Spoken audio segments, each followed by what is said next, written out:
There is one exercise that once you learn to play it will make your playing sound 1,000 times better. Why? Because working on this exercise improves your rhythm, fretboard overview and phrasing. I would never have learned jazz without this exercise, and I wish I'd discovered it sooner. It would have saved me years of struggling. I'm talking about chord tone soloing that will help you get over one of the worst problems in jazz. Thinking about the notes and forgetting the music, the phrasing and the rhythm. Let me show you how this works so your solos don't sound like a robot playing all the right notes but with no meaning at all. Jazz blues is fun to play and not too complicated, making it the perfect starting point. Let's take a jazz blues in C major and focus on the first 4 bars. To solo over this, you need just 2 arpeggios, C7 and F7. Now the key here is to stay in the same area of the neck, making it easier to connect melodies between the 2 chords. So here's a simple way to play them. C7 and F7. At first you might wonder why we're only using 1 octave arpeggios, but as you'll see, this is all you need to start making music and improvising. It's not about spending hours practicing arpeggios, it's about making music with them. Now let's move to the next 4 bars. We start with F7. Then you get F sharp diminished, which is a new one, but it's really just F7 with 1 note changed. Then it's back to C7, and then you get an A7. For the final 4 bars, you need to add a 2-5 in C major, which is D minor 7, G7. And remember that I have a PDF of all these arpeggios written out on the form on my website that you can download and work through to get you started soloing on a jazz blues. The last 4 bars would be D minor 7, G7, and then back to C7. And then I'm adding a G7 here at the end because we want to go back to the top of the form. To practice this, start by playing the arpeggios in time over the form. And with just 1 octave shapes, it's easier than you think, and you'll really start to hear the chords and the form, which helps you avoid getting lost once you start improvising. To build more flexibility, try playing the arpeggios descending instead of always starting from the root. You can also experiment with starting on the 3rd of each chord, which opens up new melodic possibilities. Another great way to internalize the sound is to create small licks and take those through the form. Now, since there are only 4 notes per chord, it's actually easier than you might think to start improvising. The thing most people focus on with this exercise is not the most important or the first thing that you should work on. Let's start improvising. I'll add more notes soon, but even with these basic 1 octave arpeggios, you can already start playing great music. There are so many melodies to explore, rhythms to experiment with, and dynamics to shape your phrases. The important thing is making melodies. Don't just run up and down the arpeggios. Or always start on the root. Try changing the direction of your lines, mixing up your starting notes and focus on the phrasing. One common problem for jazz beginners is that their lines fit the chord, but what happens from chord to chord feels completely disconnected. And if your phrases don't relate to each other, then there's no story, just a series of random licks. This exercise is a game changer for fixing that. Check out how the phrases connect in this solo, and then I'm gonna show you 2 simple exercises to help you develop this skill. The beauty of working with just 4 notes per chord is that it actually makes it a lot easier.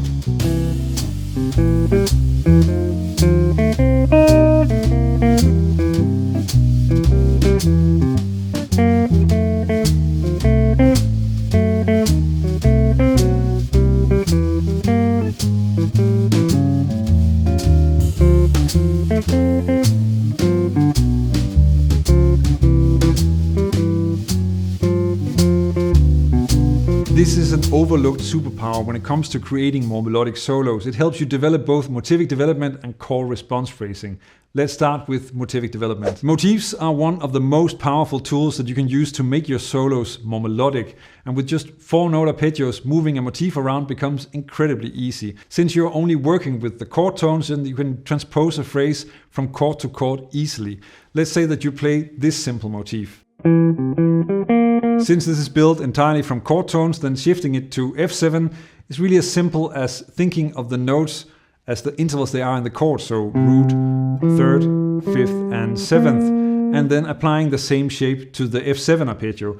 So what we have is 3rd, root, 3rd, 5th, 7th, and then on the F7 that will give you 3rd, root, third, fifth, seventh. And you can even turn this into an exercise and move it through the entire form. The first 4 bars would sound like this.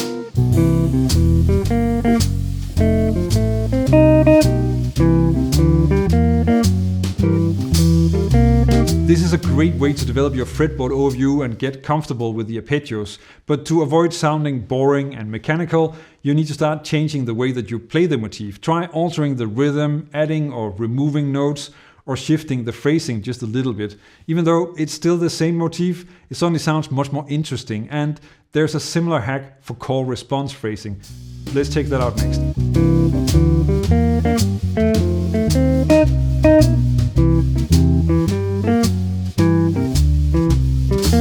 Call response is an effective way to build conversation and movement in your solos.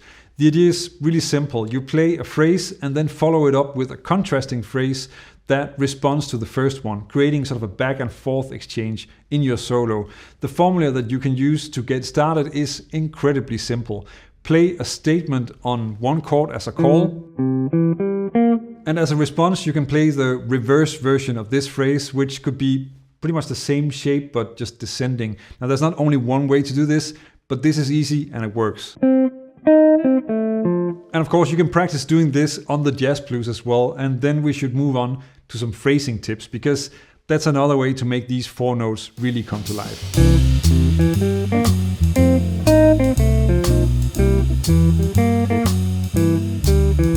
By now, I'm sure you can see that this exercise is just so much more than just running arpeggios and sounding like a robot.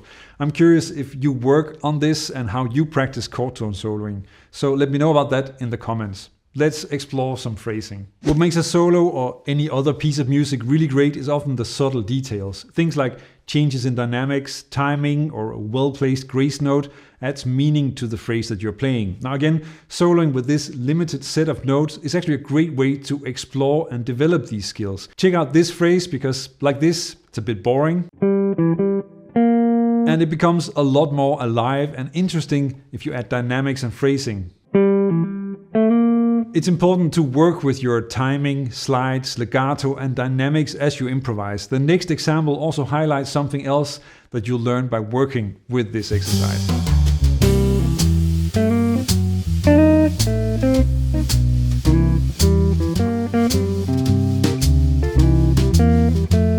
At the end of this example, you can hear how I use the C7 notes to smoothly transition to the F7 in bar 5. This kind of phrase connection is an important jazz skill, and this exercise will help you develop that. While you should eventually expand the arpeggios to full positions, don't forget how much music you can already make with just these 4 notes. If you can't make music like this, more notes won't help. It's about rhythm and phrasing, not how many notes you play. It's not about the notes. How you turn these 4 notes or 1 octave arpeggios into full positions will depend a bit on what you're used to in terms of scale positions. So you should do that in a way that fits you. If some of my choices don't line up with what you usually play, feel free to adapt them to your own way of playing. Now another key point is that with these full positions, I don't always start on the root of the chord, because we need the full position. For the C7, you get this.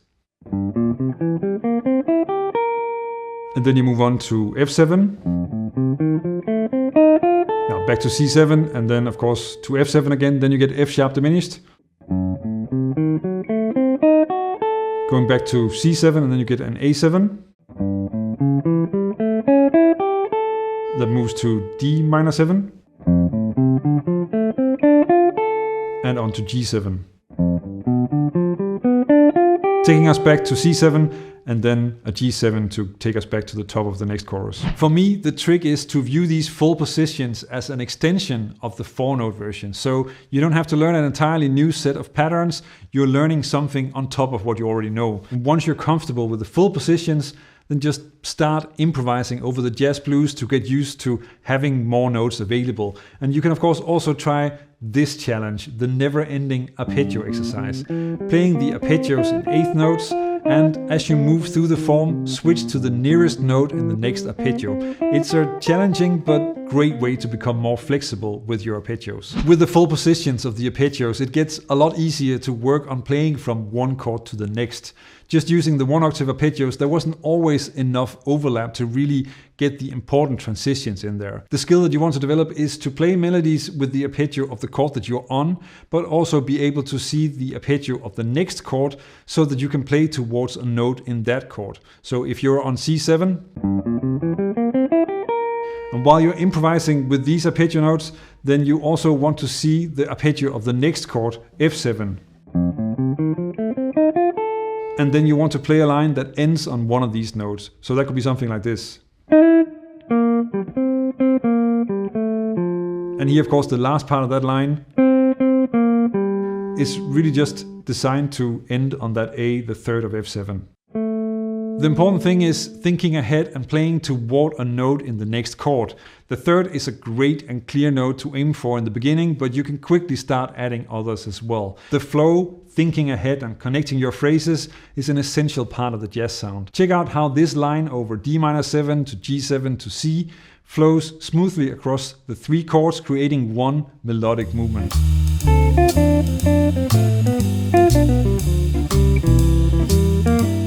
Similar to how you want to avoid sounding like a robot when you're soloing, you also need to be able to turn chord symbols into music. It's not just about playing complicated chords, it's about staying connected with the music, not getting lost, and avoiding the trap of just playing long chords on beat 1 without any rhythm. And that's exactly what I dive into in this video. Go over there and fix that. Learn jazz, make music.